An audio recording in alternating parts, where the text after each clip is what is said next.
Guten yardening. I'm guessing that most, if not all of us, have had our scallions from the store. But if you cut the greens off of your onions while they're in the ground, not only will they bulb up more, but you'll end up with a longer and more full harvest.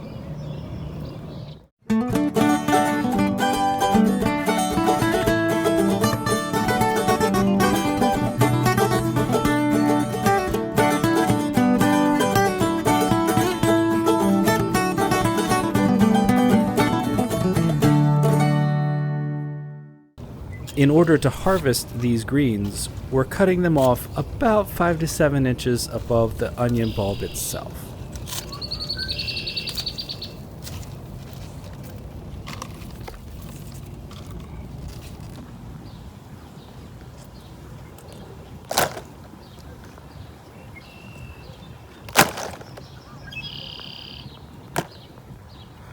And this is what it looks like after we've clipped the greens off of the onions and done a little bit of weeding. It's really opened up in here, and you can see some of the different bulbs, colors of onions, types of onions, and bulb sizes that we have growing in here. And we still have more greens to harvest. We're going to add to our ability to expand our onion harvest as much as possible, so we're not limiting ourselves and what we get from our crop. After our initial harvest of the greens, we've brought them inside, and the first thing we have to do is give them a nice thorough washing. Regardless of how organic they are, we know there are lots of animals out there, and we want to make sure that these are cleaned off completely. When it comes to freezing your greens, the biggest thing you have to decide is your preference as to the size of the pieces. I typically cut these in about inch and a half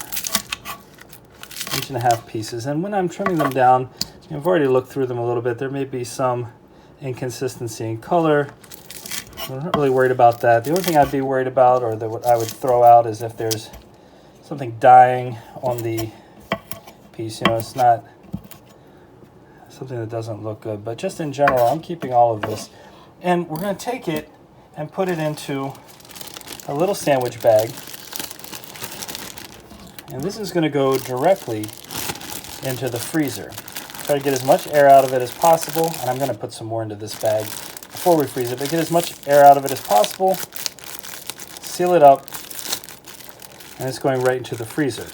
Now, we just are finishing up some of our baggies of frozen greens from last year. So we're talking nearly a year of keeping these. So how do we use these? Well, if you tried to thaw them out and use them as fresh, it wouldn't work, because they're going to get a gummy kind of squishy texture. So this method is best used in soups. We add these to flavor our chicken dishes, our beef dishes, whatever else we're eating for the day. This adds a really great flavor. Instead of purchasing, an onion powder or something like this, it can go directly in there, and it tastes great. The flavor's fabulous. It's just the texture that's thrown off whenever you put it in the freezer. Our second method is the dehydration method, and I highly recommend when you're dehydrating that you cut them much smaller, somewhere in the neighborhood of a ½ inch, or even smaller if you like. I think a ½ inch is about right for going into our dehydrator. If you cut them too small, they'll probably blow around, fly around in your dehydrator, and that won't work well. But we're going to dehydrate these, and I said they're more versatile because you can then add these as they're dehydrated directly to your food, into soups, just like you could when they're frozen, or you can grind them up into onion powder, which I will show you as well. The dehydrator we use is a Gourmet 9-tier dehydrator. We got it from Amazon, and there's a link in the description. But these 9 tiers give us plenty of room for all of our dehydrating needs. If you have any experience using a dehydrator, you probably already know this, but it's best not to mix vegetable types. If you mix vegetable types, they tend to take on each other's taste, and that's not our goal here. You'll see we actually have a mesh covering as well for these smaller vegetables so that they're not blowing all over the place as they start to get smaller. And that is not going to necessarily be a problem anyway, because with 9 tiers, even if they make their way to the bottom, there's another mesh layer there, and so we'll catch them. And one thing we want to make sure we do is try to lay these out as evenly as possible so they're not on top of each other. So we spread them out nicely, just like so. And that's one layer, and that's just from a few of the greens that we collected. Okay, this layer is going in. One layer down, and we're going to fill the rest of these up.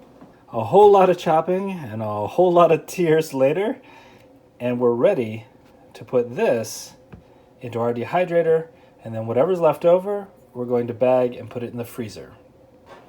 All right, we are fully loaded up. I'm going to put the lid on, and I'm going to turn this on, and I'm going to run it at 140 for between 4 and 6 hours. I'll check in on it. I'll check on it here in 4 hours, and if we need to go longer, we will. We're almost to the end.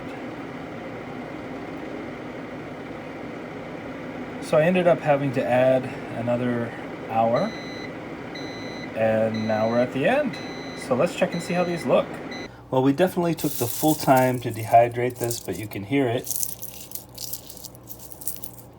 They are fully dehydrated. And so we have 2 different options for what we're going to do with this. The first one is very simple. We just take and collect it in a can and fill this can up a good bit and keep this in our cabinet. And again, if we wanted to, we could throw this into soup. We could add it to our potatoes. When it comes in contact with liquid, it'll reconstitute to some degree and be delicious, that delicious onion flavor. The second thing we want to do is to create a kind of powder out of the onion greens. And so we have a little coffee grinder, and we'll give it a go.